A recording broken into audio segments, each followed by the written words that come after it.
whenever, wherever. We embrace our own rhythms because the good times, they're already here. Find your zen.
Okay, so Grow a Garden is, in my opinion, the worst Roblox game of all time.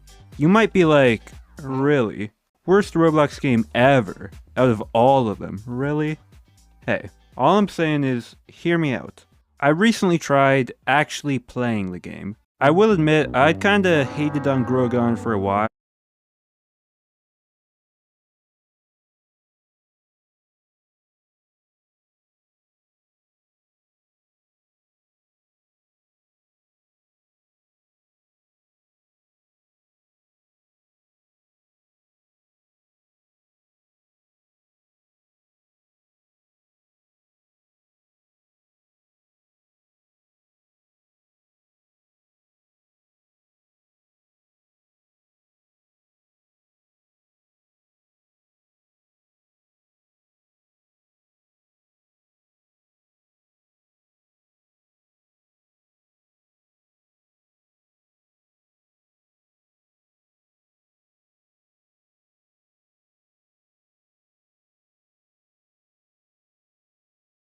Without actually trying it myself, which is a bit dishonest. So I gave it a shot, and after a couple hours in the game, my opinion did change.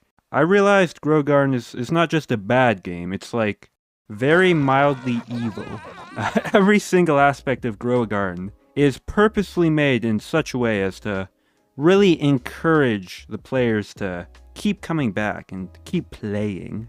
Which, duh, yeah, that's like the point of live service games, I know. But Grow a Garden is so blatant with it. It's elevated to such an extreme. For example, the shops, where you can buy different plants to grow and tools to use. They restock every 5 minutes. You can't just buy the rare plants you want, no. You have to sit there and wait and hope that they come into stock each refresh. Realistically, if you want any of the epic, divine, mythical plants, you have to join the Grow a Garden stock update Discord server and turn notifications on.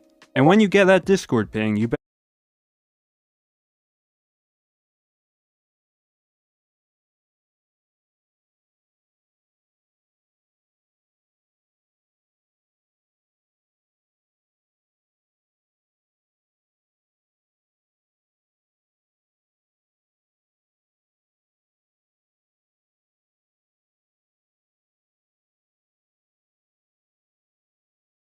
Better hope you're only 300 seconds away from your computer, because if you miss that 5-minute window, you're gonna have to wait till like the next day, probably. The shop refresh itself is not a new idea, of course, but every 5 minutes, dog? What are we doing here? I wonder, like, where's the end point for all this? Is the next big game gonna have a shop which refreshes every 3 minutes, every 1 minute? Is it gonna reach the level of, like, Spamton's shop in Deltarune, where it's constantly changing and flashing different items and you have to, like, time it correctly to buy them? Do not give these developers ideas. There is a selection of very lame plants which are always for sale, so in my playthrough here I bought some of those and went to work on my farming.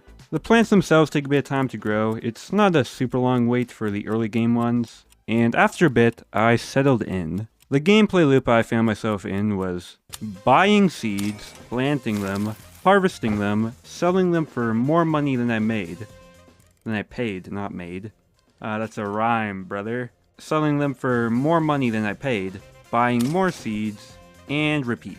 It was pretty monotonous, yeah. The idea of slowly building up and customizing a massive garden of exotic fauna sounds really cool. It sounds like a great idea for a chill, cozy game. But Grow a Garden has no depth. There's nothing to do besides the farming, and the farming itself is very basic. This is obviously an unfair comparison, you know, full Steam game versus crappy Roblox game, but take something like Stardew Valley. That's the only farming game I've ever really liked. Growing crops is just one part of the gameplay loop. There's also exploration, story, combat, characters. It is an actual game. Grow a Garden is not really an actual game. I'm not saying it needs to be like Stardew Valley, again, that's not an apples to apples comparison you can make. It would be neat if there was like anything engaging to do in the game at all, like any interesting side content. There is not. The only interactability comes from your own garden, which, like, yeah, to be fair, there is some creative stuff you can do. I saw a garden I really liked where the owner put a pit trap at the entrance by flipping a chair upside down. I thought that was pretty clever. They also constructed an obby course, which led up to a floating hangout area. I thought this was super cool. I also looked up some YouTube videos and stuff, and people have made some seriously impressive gardens in this game, like really sick stuff. See you tomorrow, 8 a.m. sharp. Stress tabs, ibalik ang nawalang ikaw. Yung pinagdadaanan mo sa trabaho, sa pamilya, sa love life mo, para kang time bomb. Impressive gardens in this game, like really sick stuff. But it's hard to give much credit to the game itself for that, because it's not like Grow a Garden is a particularly great vessel for creativity or anything.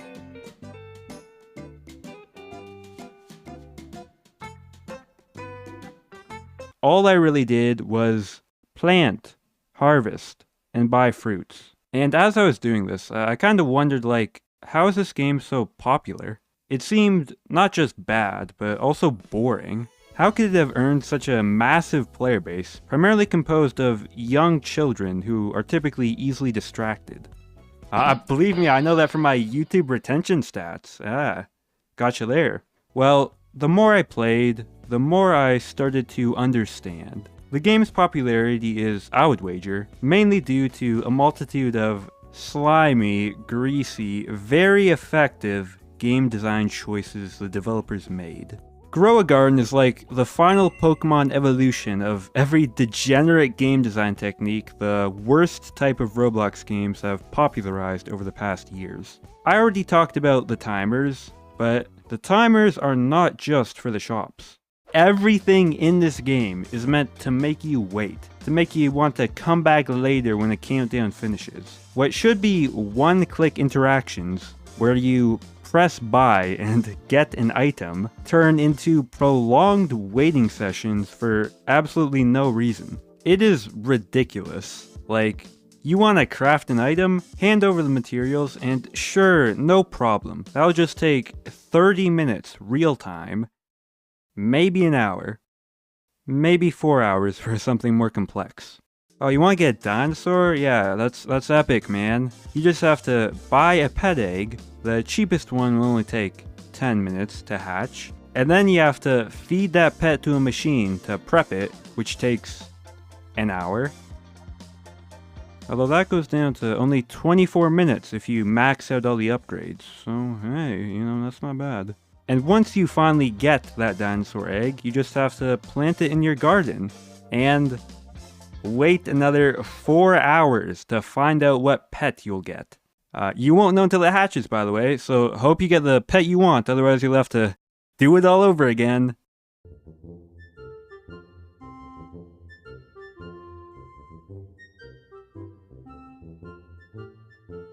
I can't imagine the developers expect anyone to actively waste their time waiting on all of this garbage. I think the completely arbitrary timers coded into every mechanic are meant more to keep players coming back. Because of course the central gimmick of the game is that stuff grows offline. Wow.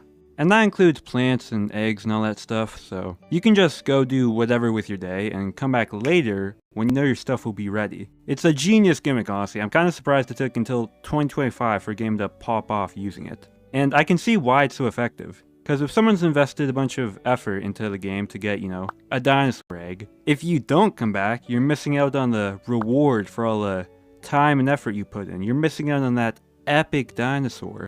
Again, it's like the most sinister use of delayed gratification. Stuff is so easy to get once you make any measure of progress in the game that pretty much every play session you're going to be getting up even more stuff to come back to the next time. It's a cycle. The developers want that sweet retention.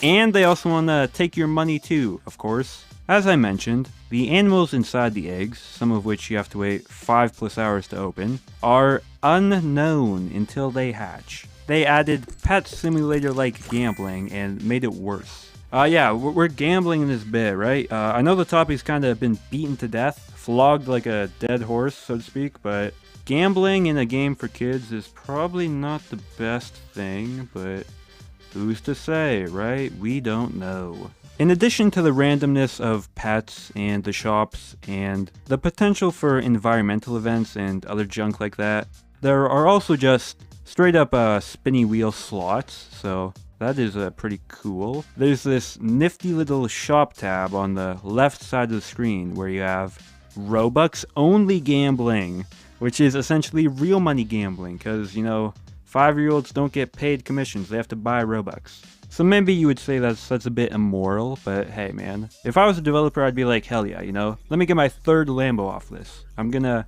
dislike this video and go buy a expensive water fountain. Everything I just talked about is not even the worst of it. Okay, actually it might be the worst of it, like objectively that might be the worst part, but this next thing genuinely made me very angry, so I'm talking about it too.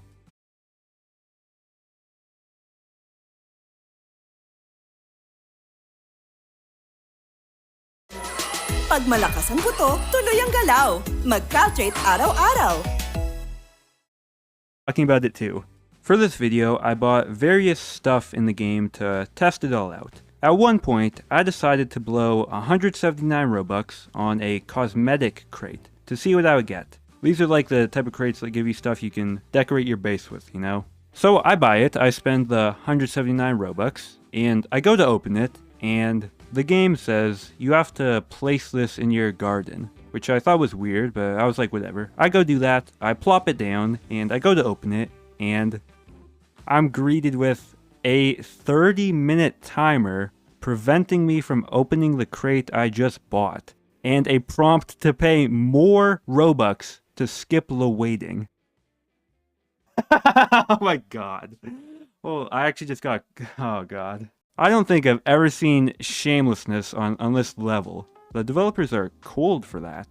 On the topic of the developers, the other day on Twitter.com, I saw some tweets from Jandel on my timeline. Jandel is like owner, collaborator, partner, developer, I don't know. He's something. He's part of the Grow Garden squad in some way. He's the second highest ranked person in the group. And I saw these tweets and they kind of confused me. Not to, you know, start a personal beef or anything, but Jandel speaks of Grow Garden as if it's some innovative game which is going to help accelerate the process of legitimizing Roblox as even a particularly well-made game. The modeling is mediocre, the retro style is clearly only used because it's both trendy and very easy to design for. The developers couldn't be bothered to line up the stud textures with the actual models. The map layout has zero effort, it's literally a flat base plate, and they didn't even care enough to design unique stalls for all the vendors. The UI is terrible all around. Visually, it's ugly. I think I could make something better in Paint.net. And functionality-wise, it is miserable in every aspect. Like, just look at this, dog. The inventory might be might be the worst inventory in any game ever made. Why does it work like this with your fruit harvesting? Why is the fruit harvesting like this at all? Who decided you should have to sit there for 2 minutes holding E to pick up each fruit individually every time you go to harvest? Why is the selling so slow? Why is the lighting so bad? Why are there 6 garden plots when you can only have 5 players in the server? Why are there 2 separate buttons to teleport you to both the buying and selling stalls even though they're only 5 feet away from each other? Meanwhile, there is no button to teleport you to the pet and gear shops which are on the far side of the map. Ring ring, just hit the devs. I actually have an answer to that last one. It was a purposeful design choice so they could sell you a fast travel item to that spot later. And the item only has 5 uses before it breaks, and then you have to buy it again. And I am not joking. According to the Grow a Garden group rankings, there are 38 developers for this game. If that is accurate, I will tell you right now, 37 of those people are just there to steal a paycheck. There's maybe one guy actually making this game. That's the only explanation. How can you make $1 zillion, employ 38 different developers, brag about being the future of both Roblox and gaming, and still publish a game this cheap, this low budget? Going back to what I said at the very start of this video, is Grow a Garden truly the worst Roblox game of all time? Yeah, I still think so. Ignoring like condo, weirdo, illegal games, that's a whole different thing. Obviously that's worse. I'm talking like regular games for regular people, you know? Back to the point, you might run across a game like this, and as empty as Grow a Garden is, it definitely has more content than this. Sumisingit ba ang pagkain sa ilalim ng pustiso? Mag-Polydent Adhesive na nagbibigay food blocker benefit at may increased nguya power pa. Dahil sa triple action benefits ng Polydent, may enjoy mong kumain with pustiso confidence. Bibig man ang nagsabi, mag-Polydent palagi. And then this. So, is this not objectively a worse game? Well, this game at least is not designed to waste my time, I like that. This game is also not pumped full of a million microtransactions, I like that. I think it wins on that scale alone. Even if you don't buy that, the other big factor here is popularity. Yeah, this game here might suck, but it's made by, you know, Joe Biggs 29. It has 3 visits. It doesn't have much impact on anything. And even if it did, it would be a good impact, because this game is actually pretty damn great. Roblox has had plenty of scummy, monetization-heavy games that have come before Grow a Garden. There are plenty of games which are far worse in those respects. But none of those games have ever gotten this popular. Grow a Garden is the biggest Roblox game right now. It pulls in millions of players daily. It currently has over 16 billion visits. Going back to those tweets, Jandel himself states that even if you don't like the game, there's no denying the impact Grow a Garden has had on the platform as a whole. Which, you know, I'd say is true, yeah. What I'm getting at here is that the impact is bad, because the game sucks, it's terrible, and it's also very predatory. I don't want to talk down to people who do enjoy Grow a Garden or be like condescending or anything, sorry if you caught that vibe. Everyone has different taste. I imagine some people just like to chill and harvest some fruits, and I'm sure you can have fun with the game, you do you. I do think that Grow a Garden is an objectively low quality game. I also think it's a slightly evil game, although that take is more subjective. And the thought of it influencing talented developers and showing, you know, what gets popular, what works on the platform, and it's this. It's kind of depressing and sad, you know? I want more good games. I don't usually make videos like this, so it's just kind of like, you know, I'm bored, will be a interesting video. I know. Complaining about Gorilla Garden. That will surely be a very brave thing to do. And I think it was. Please comment in celebration of my boldness. TLDW, if anyone's skipping here, if anyone's skipping to the end, I don't know why you would skip to the end in this video, it doesn't even really... but if you are, basically, Gorilla Garden is kind of a mid-game. I prefer Pet Simulator. That one's my favorite.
Centrum Silver Advance for age 50 plus. Para feeling. Ready? Let's go. Bite it, sip it, slurp it, eat it, drink it. Just add zero. Bite it, sip it, crunch it. Just add zero. Bite it, sip it, drink it. Just add zero.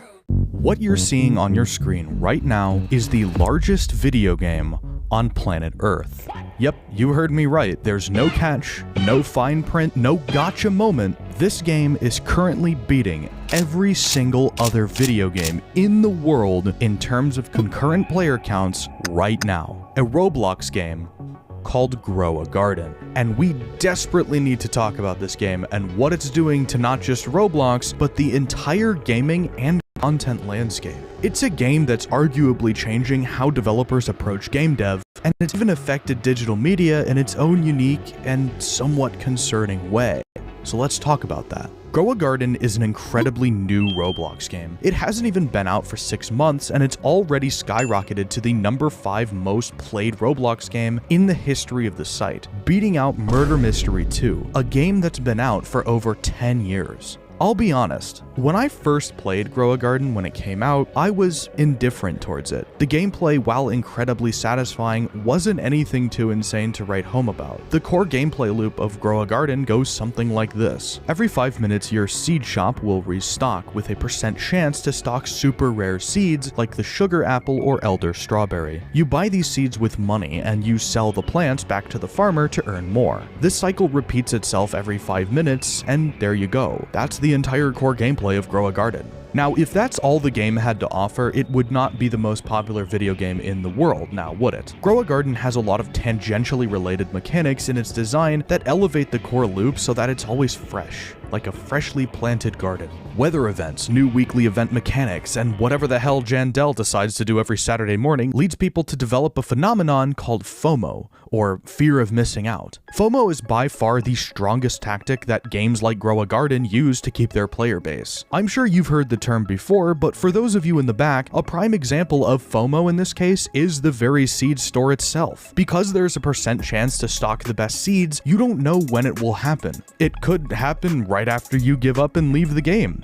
We wouldn't want that, now would we? I don't believe that FOMO is inherently malicious. We'll get to what I don't particularly like about Grow a Garden later in this video, but FOMO is a piece of the Grow a Garden puzzle that helps explain why the game is so popular. On top of these tactics, Grow a Garden has other mechanics in place to keep the gameplay fresh. This comes in the form of exceedingly rare modifiers that can be placed on your crops. Crops can become wet if it rains, windstruck if a tornado sweeps through your garden, or even covered in sand if a sudden sandstorm blows through. These modifiers act as multipliers towards your crops, enhancing their overall value and rarity. Some modifiers are pretty common, like the aforementioned wet modifier. However, there are other modifiers like a disco that can only be applied by Jandel, the owner of the game, during one of his weekly admin abuse sessions to boost everyone's crops. Some of these modifiers are impossibly rare and can lead to ridiculously expensive crops. There was one guy I ran into while recording that had this bone flower that was worth $1 billion.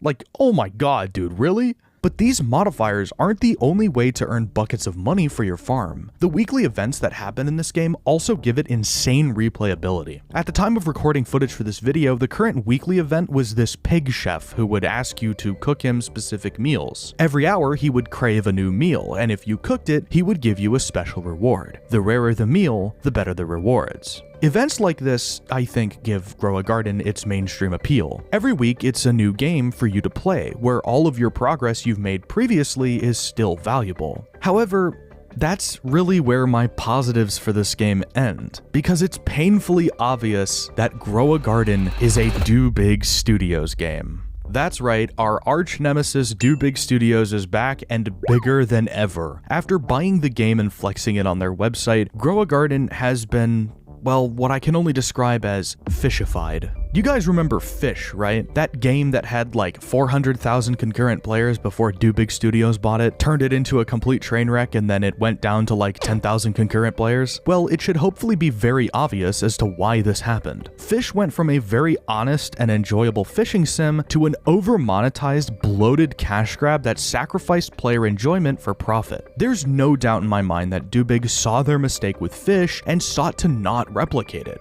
right? Surely Do Big would wake up and start prioritizing the players, right? Nah. Yeah, this right here is by far my #1 complaint about Grow a Garden. Robux gambling. The game mechanic that just won't die. For a steep 200 Robux, you can buy one of these rotating exotic seed packs for a ludicrously low chance to unbox the rarest seeds. My 200 Robux that I spent for this video netted me exactly 1 onion, a plant that I could harvest once and then it was permanently gone.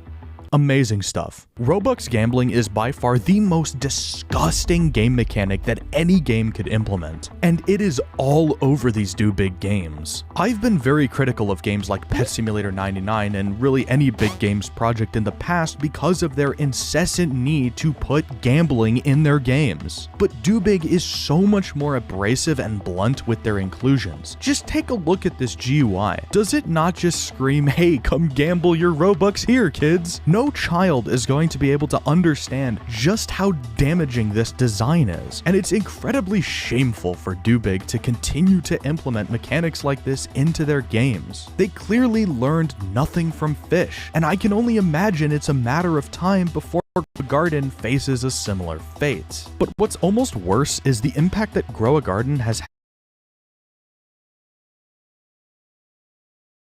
had on the larger Roblox platform, how it's affected the way that games are made on the site. The most visually obvious way is the rebirth of stud building. Everything in Grow a Garden is made of studs. The pets, the crops, the upgrades, everything is studs. This is a very classic Roblox look, and in literally any other circumstance, I would be all for it. But there's something just so empty about Grow a Garden's visuals. It probably has something to do with the fact that the entire map is a single green base plate with 6 plots of land on it. I mean, would it kill you guys to add a couple rocks, or maybe like a nice stream in the middle, or just anything to liven the place up a bit? This stud style has been replicated in many different games since Grow a Garden's initial blow up. The most notable example of this is Steal a Brain Rot. Oh, what do you know, it's another Do Big game. Great, love it. Which, by the way, isn't even grammatically correct. You can't steal a brain rot. Brain rot is like an all-encompassing term, not an individual noun. No one has pointed this out yet, and it's really bothering me. I would talk about Steal a Brain Rot more in depth in this video, but I've literally never played it before and have absolutely zero experience with it, so I'm just gonna leave that right there for now. Now, I personally like the stud style of building. Welcome to the Kontrabida Academy. Walang bida kung walang kontrabida!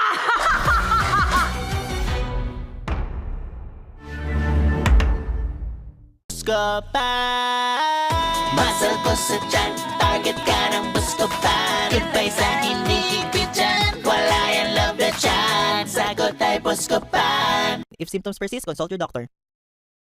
Style of building. Currently, the big popular thing to hate for no reason is quote-unquote retro slop, which kind of started out making sense as the utter destruction of the classic Roblox style and morphing it into whatever this is. But at this point, like all internet terminology, it's been completely watered down to just describing everything that uses this style of building. Oh, but only projects that I don't like that use the old Roblox art style. Those are retro slop. The ones I do like, those aren't retro slop. But Grow a Garden?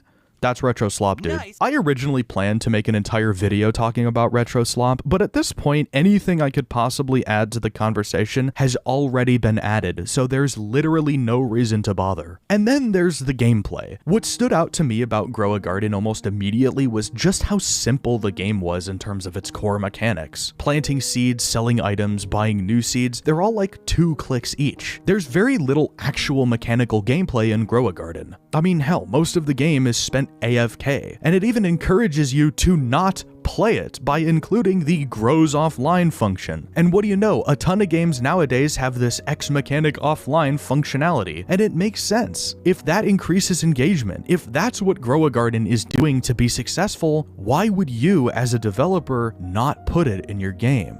Look, as a YouTuber, I don't understand the inner workings and politics of Roblox game dev. I'm learning, slowly, but I'm nowhere near ingrained enough in the space to really understand the ins and outs of it. But what I do understand is the ins and outs of YouTube and the process of growing a channel. Grow a channel. What I'm seeing with Grow a Garden draws direct parallels to what's going on with YouTube and Mr. Beast. Wait, I know that sounds like a stretch, but just hear me out, okay? I promise this goes somewhere. Mr. Beast is the largest and most successful YouTuber in the world. He is the gold standard, whether you want to believe it or not. He sets the standard for what goes viral on this website. This, naturally, caused everyone to suddenly start making videos in the same general style of Mr. Beast, the most engaging videos they could possibly make. This typically comes in the form of blisteringly fast-paced videos with basically zero intro or build-up, and it doesn't matter the niche. Gamers, IRL creators, even tech reviewers all show the mark of the beast. Now, I don't want people to get the wrong idea.